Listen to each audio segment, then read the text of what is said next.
Hi everyone, happy Sunday and happy Mother's Day to all mothers out there. It's relatively hot now here in Manila. It's a very sunny, hot and humid Sunday. So I'm gonna make this video because I got a lot of questions over the past few days about the state of what's happening in the economy. Of course, there's a lot of economic, political news that have been floating around over the past few days, and I'm gonna try to make sense out of all of it so you guys have I guess a better and a more holistic way to analyze your own investments as well. So if you're new to this Facebook page or this YouTube channel, like and subscribe so you get updated on all of the videos and all of the content that we have been creating. And if you're new to this, the heart and the goal of this video series is all to educate you so you make the proper decisions in your investing, so that you get to use the stock market, you get to use investing to reach your goals of financial freedom. Because at the end of the day, I really want to see you, wherever you are in the world, make the most out of your money, so that as you are working hard, your money also works hard for you.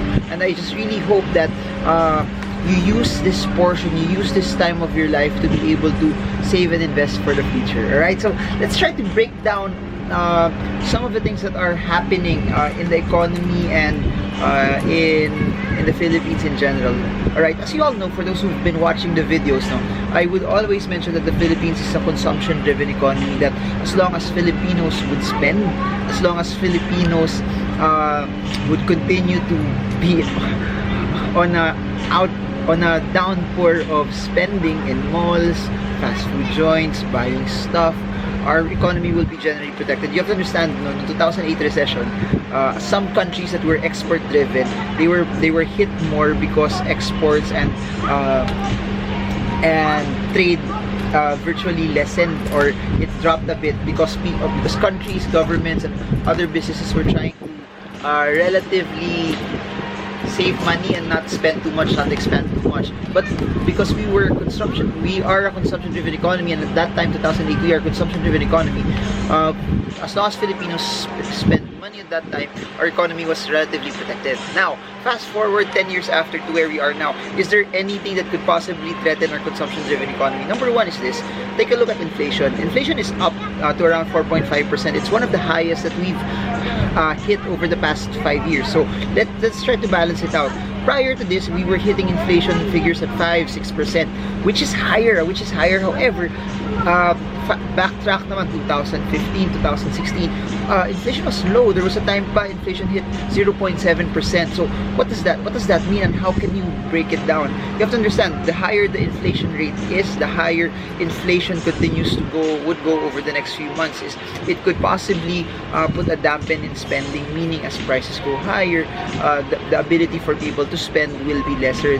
Hence, it can also put a hit to our consumption-driven economy. Of course, there will be some companies, some stocks that may be virtually unaffected, similar to Jollibee. I think Jollibee, people will still go to Jollibee even if Jollibee raises prices a bit. Even if Jollibee raises it nga 10% na hindi halata ng tao, people will still go to it. But in a general perspective also is, if inflation gets higher and then people just spend on it, it reduces the ability of Filipinos to be able to save. Lessening their ability to save means also disposable income becomes lesser. Probably lesser chance for them to buy houses, lesser chance to take out loans to buy a car, lesser chances for them to do other things, probably lesser chances for them to go on vacations and splurge on airline tickets. So it will have a ripple effect as well. So why am I saying this? It's something that's above and beyond already the threshold of the BSP for their initial range. They were just actually projecting at the higher end 4%. We're at 4.5% now. So if this goes higher,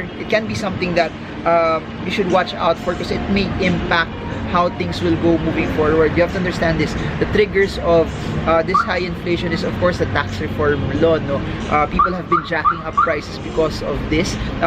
Even those that are not affected by it, they're trying to take advantage of the situation, raise prices and try to make money off of it. Then you have high fuel prices. The higher the fuel prices are, more expensive things will be. People will continue to raise prices. As they continue to raise prices, it affects inflation as well. Plus, add the high dollar. You have to understand, we have importers, meaning a lot of businesses, some of the stuff that they need to be able to run their business, sell their items, or proceed with their services requires it requires them buying stuff abroad, meaning to buy it abroad, they need US dollars to be able to do that. Since they need US dollars to do that, high US dollars means that they will have to spend more to be able to purchase or buy those items. What does that mean also in turn?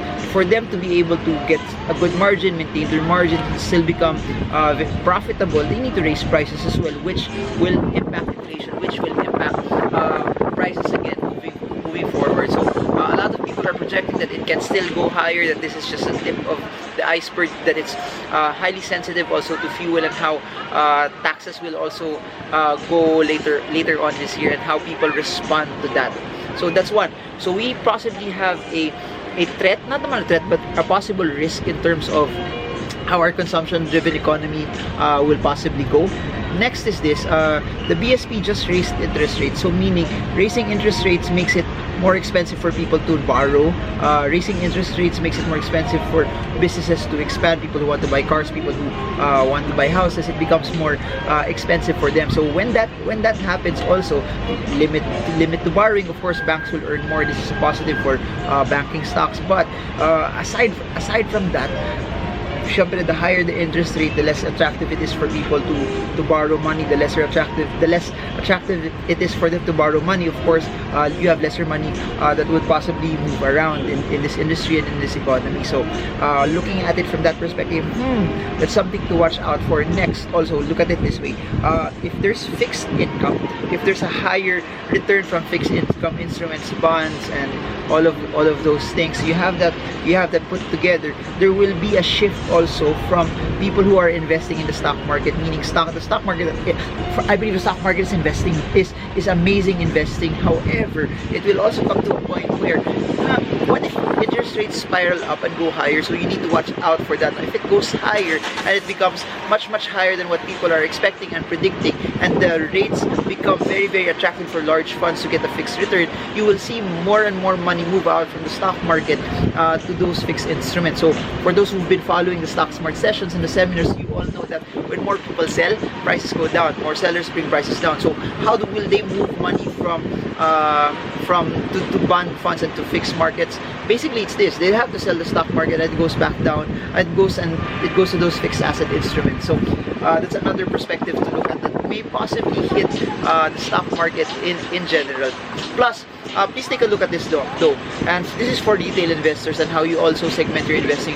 If inflation is 4.5%, you have to note that time deposits, bank accounts, and any fixed asset instruments that are below inflation will make you lose money over this period of time that inflation is high. So the goal here naman for retailers is to transfer money into something where you will get a higher rate of return that will beat inflation.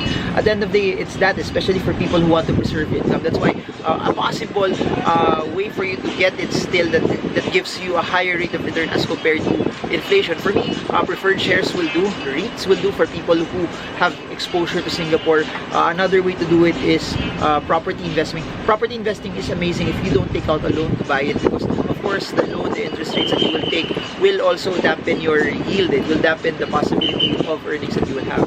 What else?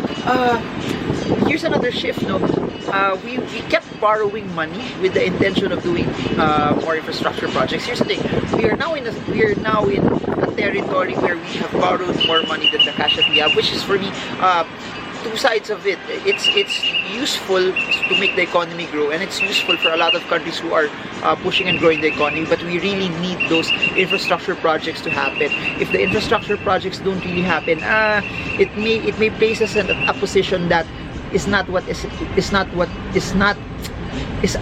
a position where it's not as favorable, or it's not as attractive to investors. So we want this deficit to produce something that there are really key infrastructure projects. So I really hope it gets done. It's been 2 years already since the promise of build, but nothing really much has happened. We really want more shovels on the ground. We really want it to happen.